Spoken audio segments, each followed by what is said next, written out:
another episode of Talking Trollocs. What? So, we've read another 100 pages as per the usual. 110 if you're keeping count. That's true, slightly more. So, Felt like 510. general thoughts on these 100 pages without getting into specific topics. I mean, I feel like I've said this before, but it was a bit of a bell curve. This is take 2. So it starts off with Matt in a kind of dull sequence, as he likes to be, Matt and Rand. Mand. Rats, we should call them the rats. The rat bits. The rat pack. Anyway, they were their usual selves. And then it actually picked up a little bit. I got quite invested in them for a wee bit, and then it tailed off again. Meanwhile, Penguin, that did keep going at pace, but I mean, I'm sure we'll get on to it. It was just difficult to engage with what was happening with them a wee bit. Felt like these 100 pages were pretty mince, to be honest. Like yourself, there was a bit in the middle where I was like, oh, this is what I'm going to really enjoy. But I just a bit dull is what I would say, which is quite disappointing considering we're like coming to the end of the book. I would be expecting this to be quite action packed to sort of hook me into wanting to pick up the next one right away, and just isn't really doing it for me. Bit disappointing, but as I've said 1,000 times, the general consensus is the first one's a wee bit mince. So Do you think doing it in stops and starts of like 100-page chunks, and then there's a gap sort of in between each sitting, do you think that's affected your flow? I feel like I'm a binger, right? I'm a binge reader, so probably stopping and starting hasn't benefited it. Benefited it? It hasn't benefited it. It's probably... How does saying a wrong word in a posh accent suddenly make it less wrong? I don't know. It just sounds like how that person in that word should be said and talk. Anyway. What? What person? The posh person. I feel like they'd say, oh, it benefited. Benefited. If you're going to rewind because you think you've missed something, don't bother. You haven't. The only thing that's been missed around here is her medication. It's probably no benefited that, right? However, I've done buddy reads in the past where I've segmented books out, and we've done 100-page catch-ups and things like that together in the past, and I feel like I have still either enjoyed or no enjoyed the book. But with you, we read 100 pages in like a day. That's true. Whereas I suppose this is a wee bit more dense, isn't it? So it's a wee bit of a slower read. But again, I don't feel like that has affected it massively. I think that if I had read it all in the one sitting, like, I'd still have my concerns, and I think I'd still feel the same about the book overall. I would have just got to that realisation quicker. So one of my favourite bits of this 100 pages was the Hitchhiker's Guide to Camelin. I thoroughly enjoyed it. I liked that we were hearing sort of about Camelin and the Queen, and like different conspiracy theories and people's beliefs, and sort of where different factions of people lie based on their beliefs, and I really thoroughly enjoyed that. That is something I really love in fantasy when it comes to like politics, when it comes to royalty, when it comes to strong beliefs, religious or otherwise. It's just something that like helps me understand and makes me feel part of that world so much. I really liked it as well, sort of understanding the different factions and sects and how they sort of felt about particularly the Queen and the kind of viewpoint on things. I think it gives it a richness, because it can be really two-dimensional to just have good, bad, and you know, we've got the Children of Light and the Dark Friends, and it's all been sort of very one or the other. So I think sort of seeing the complexity makes it feel like much more of a living, breathing place where there are people who are notionally on the same side, but there's different views within them and quite a lot of animosity. Even like between they said that the people who were was it the ones that were not supportive of the Queen tended to travel in groups and things like that because they were afraid of attacks, and so the really febrile atmosphere. And I feel that all adds a lot of complexity to the story and just gives a real sense of what the situation's like. I'm hoping that that's going to be something that we get a lot more of in the books that come. I do as well. I feel like the world at this stage is pretty generic. Was he having a bad dream? He just punched me for no reason. I feel like he's awake. You could pick up any fantasy that's set in sort of feel like medieval times and it wouldn't be too dissimilar thus far. The magic system isn't anywhere near developed enough for me at this stage, and I've obviously raised concern already about my connection to some characters, so I'm just feeling a bit disconnected for the world. But getting some of this stuff added through it was really starting to make me see a lot more of the world and starting to make me connect a wee bit. So I'm hoping, like you, that we get more of that fed through it. I'd love to see more sort of different shapes of allegiances as well, because if it's only two sides, then folk are either on your side or they're not. But if you've got all these different factions, then you know, my enemy's enemy's my friend, and we might see a lot of sort of things like that would make it just really, I think, really interesting. Yeah, I totally agree. I think that could be interesting. I just, I don't know. I feel like with it being such a long book series, that maybe we'll only get a chunk like this in every book, because they'll no want to give the game away too early on in the series. But like, I want to know now so that I can like no be like, I didn't want to read it to find out about all these different factions and stuff like that. Like, I want to read it for some really good plot points and for some really good characters, and I don't know if I'm finding everything a bit slow so far, if this is also going to continue to be a bit slow, which would be poor. So 2 episodes ago you sat here and you says I am making no predictions ever again. My predictions are mince and you've never been right, you just aren't doing it. And then you made a prediction about Tom and for the first time your prediction might be proven right. Tom watch! We got some hints in this 100 pages that Tom might be alive. Can't think of a tomahawk joke. Why hawk? Because tomahawks are a thing. What's a tomahawk? Oh, never mind. Right.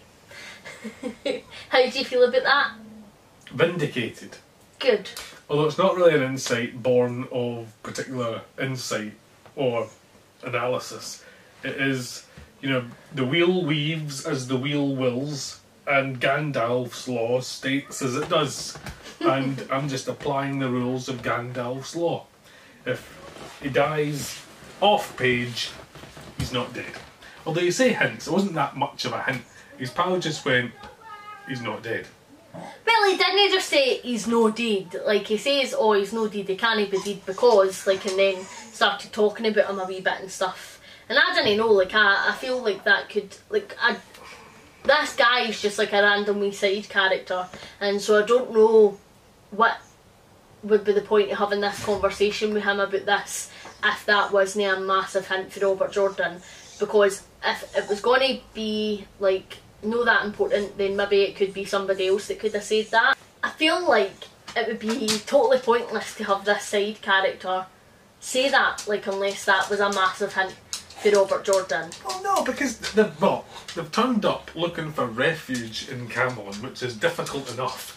The reason they're there is because Tom went, oh, how do you say to this guy that I sent you? So they did. And so they have. So obviously he's going to comment in passing about this mutual connection that has sent them here.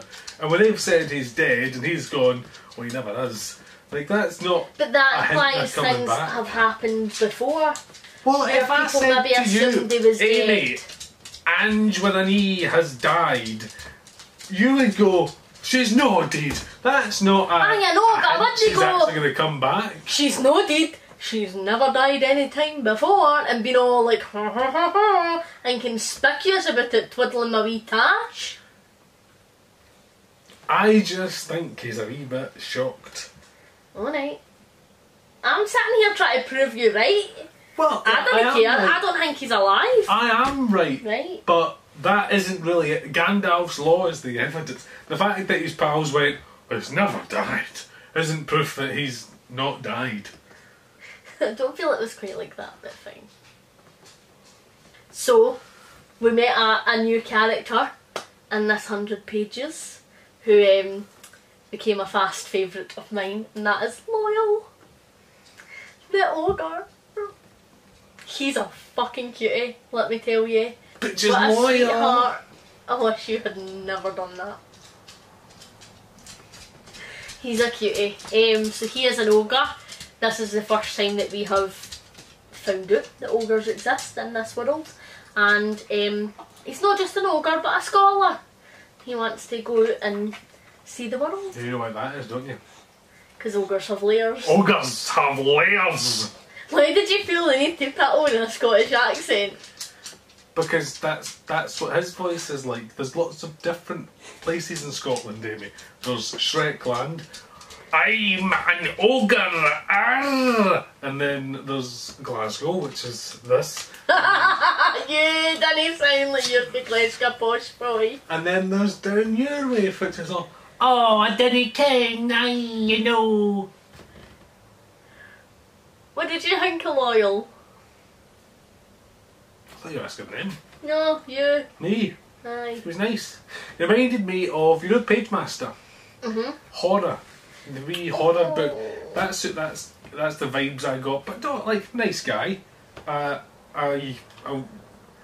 don't know why we care at this point. Like, if it's just going to be a random chat in the library that doesn't lead to anything, it seems a bit pointless. But then, does this mean we're going to be stuck in Camelin for a while? For Loyal to do something? Maybe? I didn't get the vibe that they were going to be stuck in Camelin for Loyal to do something. I got the vibe that Loyal might join them. Because if he has all of this knowledge of different places and he knows them by like sort of their new names or old names and he really knows the land, then he might be a great asset to the team, and so that was my prediction. Gimli's Law. Yeah. Except he's a dwarf. Still only counts as one. Like, your accents this episode are something else. So, we didn't get a huge amount of Penguin No. this 100 pages. What we did get was their Great Escape. Which went totally over your head. Yeah, it did. I read it and then I says to him, I was like, do you not think that was like convenient as fuck? Like, they're near death, like up shit creek, and then like a guard just lets them away, and he's like, do you know that that's not at all what happened, eh? And I was like, it literally is though. And I just missed all the subtlety of what actually happened, and that this guard hates them and basically wanted them to escape so that he would have an excuse to kill them and wouldn't get his knuckles wrapped. And I was just like, oh, right. Well, Less convenient. There was a bit of it that annoyed me. Not a big deal, but it's just Perrin's internal monologue it contradicted itself. Because when Perrin is having that exact thought to himself about why is this guard who hates us so much, hates us so much, hates us so much, why is he letting us go? Ding, so he can kill us. And then 2 minutes after that, he said that this guy freaked him out because he didn't have any emotion, he didn't even feel hate, he just was a vassal vessel. So like that was a bit contradictory, and No, I just that's thought, true. well, surely an editor would have found this in the last 30 years, but you know. I like either he hates you so much or he can't feel hate, but he can't be both. Can't be both. That is annoying. That's a bit like a continuity error in a film. And that bugs me. That kind of draws me out sometimes, because I feel like what happens there is authors will, when this is a capital letters, big news story, bit of the thing. I have never fancied you less. Then they'll add in all this internal monologue suddenly, not because it's adding anything whatsoever, but just because instead of it just happening and it been done, they want to slow the action right down, so we really focus on this specific thing that's happening. So they have a big complicated monologue, so it's like the book equivalent of slow motion, and the author's just going, calm down, and then they can carry on. It's really quite annoying. I would agree with you. I don't think that the writing style suits it the best. I think that if it was to be clearer POV and you were to just have it happen for this character's perspective as opposed to seeing it happen and what's happening to everybody around them and then like getting their internal monologue, it would flow better. And I do agree with that. I don't think the writing style suits what he's tried to do. Do you think because you read more fantasy than me, do you think it's the age of the book? Do you think that's well, I was just going to say that. I don't know if maybe, like, because it's fairly standard practice these days, for it to be multi-POV and you have, like, this chapter for this person's perspective, the next chapter for another person, and, like, you're basically getting, like, their thoughts and feelings and you're getting it right for their eyes as everything is happening, so that you didn't then need to be, like, I guess, like, reflecting inwardly and then having a monologue right in the middle of an action scene, because you're getting their thoughts and feelings like as it's happening. And so I feel like that maybe would have been more suited to this. However, I don't think that was commonplace in old fantasy, really. I think that that's quite a modern trend. To anybody watching who remembers it coming out, she's sorry. Oops. And then obviously can it be a video with it talking about Rand? How did you find Rand's chapters other than Loyal being a delight? Obviously the trudge to the pub on the Camlin Road was boring. But then once we'd finished discussing getting hay up his crack and we... no, I don't know why I needed to read like 5 minutes worth of sentences about him having a bit of fucking hay stuck up his arse. I was fuming, I was messaging him because you had read this bit slightly before me, and I'm like, how long does this go on for? Like, and I'm probably exaggerating, it's probably like a sentence, but it was still one sentence too much for arsehole chat, to be honest. Anyway, once we get past that bit and we arrived at the pub, I actually did find that I quite enjoyed that bit, because I don't know if it's just because I felt like there was a bit of a breakthrough in the plot, but I found some of the exposition with the what's he called, Mr. Gingolm or whatever he's called, Mr. Gumpling, the guy that owns the bar. Oh right, yes. Because there's that woman that's like, he's Mr. Gubbins and she's Mr. I love Gubbins. Gubbins, that's the non-wisdom wisdom. Anyway, I found some of that exposition more interesting than what we'd had in the past, and his sort of perspective on things. So I felt like that was a real step forward, and I actually did enjoy it quite a lot. And then I would say actually, as soon as the Loyal sequence was done, then it just crashed back. You know, Matt was still being all Matt-faced, and then all this stuff outside with the beggar was just really boring. Although I still contend that it is the dagger that's doing this to Matt. The dagger is cursed and it's affecting him, I think. I know you've said that before. It's still an interesting theory. It's a brilliant theory. I am. Unlike Tomwatch, this isn't covered by any law. This is pure intuition. Okay. I didn't like the Rand chapters particularly. Shock horror. I did enjoy Loyal, and He's it's a really stud. weird That's because the thing, though. He is a stud. oh, didn't get me started. So I really like. Do you think that's where the word randy comes from? Perhaps I'll get there. Don't worry. I have a rant. So A rant. a rant. Rant. See if you interrupt me one more time, you're gonna get the sharp end of my rant. So I really liked Everybody's Camelin. hoping that I do. I really liked Camelin Who? as a place, Right. and And. I felt like anybody who's read Game of Thrones or anybody who's watched Game of Thrones, like when you have spent so much time in the north and then you finally get to King's Landing and you're like, oh, this is cool, and it's a totally different political climate and there's so much buzz and new characters, and I was like, right, this is King's Landing. Like, it's like an end of season yes, one moment. aye. It's kind of at the same time scale as well. Exactly. Yeah. So I was like, right, cool. Like, we're going to enjoy this. But again, like the same patterns just happened. Some of it was interesting. It was interesting to see him meet Loyal, and it was interesting when other characters were introduced and we found out all this backstory about Camelin and its political climate. I loved that. But then, like, as soon as it was back to actually getting any time with Matt and Rand, like, just as characters, I was like, oh, I hate them both. Like, Matt is still just so whiny and petulant, and he doesn't really want to do anything, and like, he's so fucking obstructive.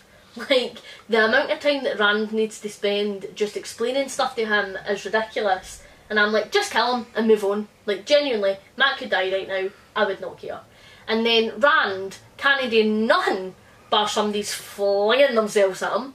Like, and any time any female other than Marine is in the vicinity of Rand, it's all like, oh, like, and they just go all fucking jelly-legged and wanting. Like, absolutely not. The lad's 12 and a pain in the hoop. Like, I am so done with it. I'm so done with it. I don't know why we can't, like, what do we actually know about Rand? What do we know about Rand? Other than he's got daddy issues, might be the chosen one, and can get as much fanny as he likes.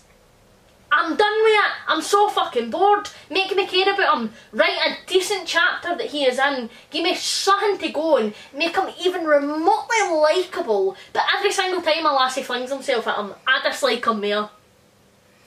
In Rand's defence, that's a curse, Oh, Amy. And let me tell you, I know for a fact if I had to go and save the world, I would have to contend with the same. And it's about time Me Too happened.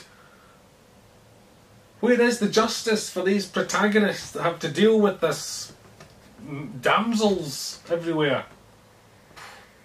I'm bored. I didn't want to read another single sentence about anybody flinging themselves at Rand. Like, I want to puke. It's dull, and I have nothing more to say about the matter. So, time to spin the wheel of time. Ooh, it's mad sweet dagger. Like moves like Jagger. I didn't even recognise you were singing a well-known song. Wheel in real time. Says where we are. Kind of how we Current feel. thoughts, which we're sort of done, but to summarise. 2 out of 5 for me at the minute. I'd agree. Peaks and troughs, but right now I'm 2 out of excited. 5. We're going into the final 100 pages of the book. That's what we should be thinking about.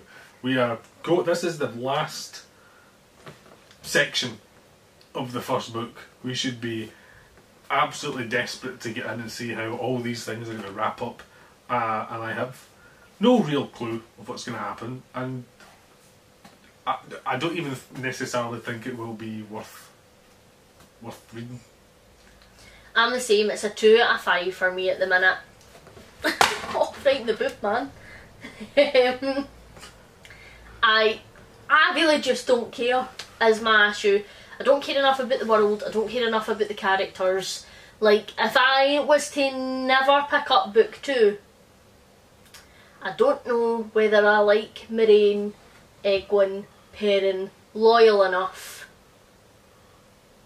to wonder like what happened to them. There'll be books that I'll read and the characters stay with me for a long time, and I just don't think that these characters will at the minute. It would be a 2 out of 5 for me, but it's still an improvement because previously when we got this I had said I would DNF. There have been moments of really thoroughly enjoying it, but they are just far too few and far between. So that's where I am at this stage. That, by the way, that's not us saying we're not picking up BookTube, because that's what's happening. Well, it has been uplifting. Yes! It shouldn't be called Talking Trollocs, it should be called Trash Talk. At this stage, this has been a terrible episode. Just leave the puns to me.